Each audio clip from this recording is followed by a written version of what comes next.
আপোনালোকে building construction কৰি আছে কিন্তু এই বস্তুটো নাজানে বহুতে মোক কোৱেশ্চন কৰিছিলে যে আগতে তলত যিটো প্লিন্থ ৱাল যিটো হয় প্লিন্থ ৱালটো গাঁঠিম নে টাই বিমটো আগত দিম চাওক আপোনালোকৰ যিটো ষ্ট্ৰাকচাৰ হয় ফ্ৰেম ষ্ট্ৰাকচাৰ হয় ইয়াত গোটেই লোডখিনি ফ্ৰেমৰ থ্ৰুতে আপোনালোকৰ কলমৰ থ্ৰুতে ফুটিঙত যাবগৈ সেইকাৰণে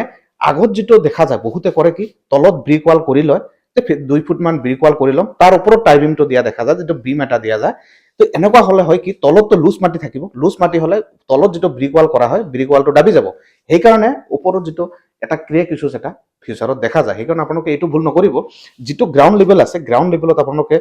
বিমটো দি দিব প্লিন্থ লেভেলৰ বিমটো দি দিব তাৰ ওপৰত 2 ফুট হওক 3 ফুট হওক আপোনালোকে হাইট উঠাব যদি আপোনালোকৰ দৰকাৰ হয় ওপৰত সৰু বিম এটা দি দিব পাৰে যেটো ডিপিসিৰ লগত একেলগে আপোনালোকে কানেকশ্যন কৰিব পাৰে এই বিমটো দি দিলে ষ্টেণ্ডটো পাই যাব আৰু প্ৰপাৰলি হ'ব কামবোৰ তেতিয়া প্লিন্থ ৱালটো ফাটি যোৱাৰ চান্সটো খুব কম থাকে তো এইবোৰ সৰু সৰু বস্তু হলেও আপোনালোকে বহুত মাইণ্ড কৰিব লাগে এইবোৰ বস্তু যদি মানি নচলে বহুতৰ